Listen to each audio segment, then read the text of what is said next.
Well, continuing my review videos today. Transformers Rise of the Beast tomato meter has been revealed. 55%. So, this is interesting. I actually know someone who was in attendance at the UK premiere of this. We're going to look at the reviews. Obviously, it's rotten at this point in time. People don't really like it. He personally... I can say it doesn't really matter. It's a friend of mine. He personally loved the film. Thought it was great. Thought it was a worthy sequel to Bumblebee. Apparently, I'm just reiterating what he said. I've not seen it, but I will be watching it as soon as possible. So, yeah, shall we take a look, ladies and gents, at these reviews? So, Transformers Rise of the Beast capitalises on some of what its predecessors did well, while falling back into old bad habits that drive it off course. Yet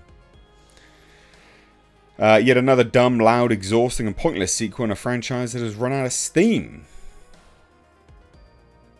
Very, very negative. Overall, this is a serviceable blockbuster, and I'll take that all day from this normally dismal franchise. Now that does kind of reiterate what my friend said, that this is so far removed from Bayformers, it feels very much like a sequel to Bumblebee. So, I guess the take home from what I know personally from individuals that have seen it is that if you like Bumblebee, you'll probably like this quite a lot, and there is an ending which, I guess sort of establishes itself. And the direction of the franchise moving forwards. So I'll leave it there. I won't say too much because obviously we go into spoiler territory, but there you have it. I will say as well, guys, hit subscribe if you're new here and you like these roundup review report videos. I do these for most movies that are sort of tentpoles or blockbusters or films I'm personally looking forward to. So hit subscribe and give the video a like and a share. So Rise of the Beast has its enjoyable moments, which come almost exclusively when Mirage and Noah are interacting, and can be mainly attributed to the solid line deliveries of former SNL cast member Davidson. That's fascinating. That's a 1.5 out of 4, and it's a rotten, but this is a very positive. That's so bizarre. This is why Rotten Tomatoes is a really strange metric to go by. Because, 1.5 out of 4 is rotten. But this is a positive excerpt. Interesting stuff. But anyway, loads of people really like Davidson, apparently. So, there you have it. It occasionally manages to retain the charms of a child's game. It's PG-13. It is for kids, really. So, it's kind of what you expect. If only Cable Jr. and his 5 credited screenwriters had found a way to make us invested in the 5 screenwriters, fucking hell, had found a way to make us invested in the outcome instead of merely assaulting us with another energy-draining orgy of bombastic mayhem. Now again, my friend watched it, said it was a sequel to Bumblebee, very much like that. I watched the trailer, so this is me being objective. I watched the trailer and I was like, it just looks like Bayformers. So, and I even texted him last night and was like, it looks like Bayformers. He was like, no, it's really not. I don't know. He's a super fan of Transformers.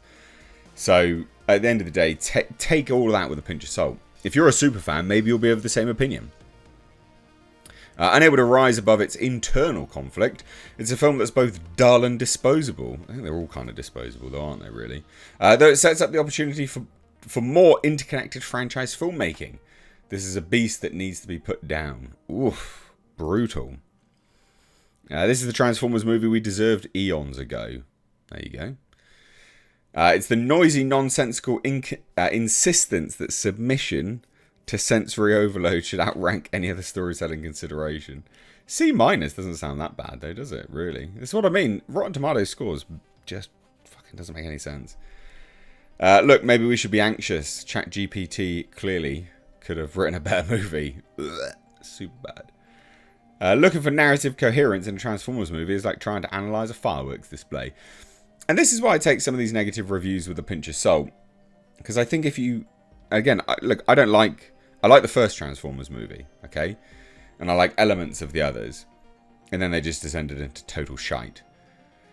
But Transformers, to me, is very much like the Fast and Furious franchise. You know, like they started off semi-serious. And then they just descended to nonsense. But they have their fan base. And, I mean, Transformers obviously didn't end up retaining all that money. But Fast and Furious did. And maybe this is a return to the previous elements that people liked. And this is what I mean, you know. This movie, narrative coherence, good deep storyline. Are you really expecting that from a Transformers movie? Do you expect it from a Fast and Furious movie? Probably not. But those things are enjoyable in their own way. And I think that's important to state. On the positive side, at just over 2 hours, it's one of the shortest in the Transformers franchise, and so unfolds like a brutalizing yet mercifully limited attack on the occipital lobe. Oh my god. No Michael Bay, no Mark Wahlberg, no oppressive bombast. That's interesting, because this, apparently no bombast. A mediocre live-action cartoon that does without some of the most glaring weaknesses of the Bay films, but it's unfortunately also bad in other areas. If you are expecting an exciting, energetic and funny action adventure, you'll probably be disappointed. A flailing series that peaked in the mid to late 2000s is now seemingly on life support in Rise of the Beast. Rise of the Beast proves that the Transformers franchise is accelerating in the right direction, delivering solid Autobot action and a solid voice cast behind the infamous robots in disguise. Rekindle something akin to Sam Raimi's first 2 Spider-Man films, remembering that at the heart of many an emotional, worthwhile mainstream flick, regardless of the scope or hefty VFX budget, are underdogs who defy their impossible circumstances. So there are some positives here, by the way, guys. There are some positives. Even this, you know, a serviceable blockbuster. I mean, that's good. I mean, it's not good, but that is kind of what you expect from these things. Virtually all the Transformers movies feel like they're trying to defeat their audience, but this time the movie wins. Brutal. So here's some positives. The 7th film of the franchise offers up the best of both worlds. Compelling emotion and intense white-knuckle action. Now there's a concept. Rise of the Beast delivers on all accounts. The action is pulse-pounding. The summer movie season has been in full throttle. For just over a month, Transformers Rise of the Beast sends that popcorn blockbuster momentum into full gear. A typical popcorn fun of a blockbuster sequel. It's got a relatable human story that works. And thanks to a script that actually has sustained bursts of dialogue, the robots felt more real to me as characters than they usually do. Some of these are really positive. Even, Jesus, Hollywood Reporter's positive. These Hasbro action figures and their on-screen incarnations are capable of reducing even the most mature, jaded adult into an awestruck child who just wants to get down on the floor and play with them. Alright. It's kind of remarkable what can be done with a Transformers movie with a director who actually likes these characters. Brutal. To Michael Bay. A triumphant sci-fi action spectacle that is chock full of memorable characters and engaging storylines. It strikes the right balance between evoking nostalgia and creating excitement for new aspects to the Transformers franchise. Some of these are really good. Look, I'm not going to go on. I don't want to labour the point. But I think at the end of the day, you know, if you watch that trailer, much like you would with the Fast and Furious Fast X trailer, if you watch that trailer and was like, oh, you know what? This looks really... This is my jam. I think you'd probably like this. You know, I think you would probably like this. I think at the end of the day, this is one of those movies that people just go, yeah, okay, it's kind of what I expect. Yeah, I like it. Cool. Does it deliver? Yeah, cool. Right, I'm happy. Similar to Fast X. You don't watch that franchise thinking it's going to be deep story. You watch it going, right, I'm going to get some cool cars, some schlocky. It's all about the family. And it's going to be up in the ante, and maybe they'll go to space this time. I don't know. It's kind of, this is what you expect. I think, personally. So, I've heard good things. I personally think the trailer looks like crap, but I've heard good things.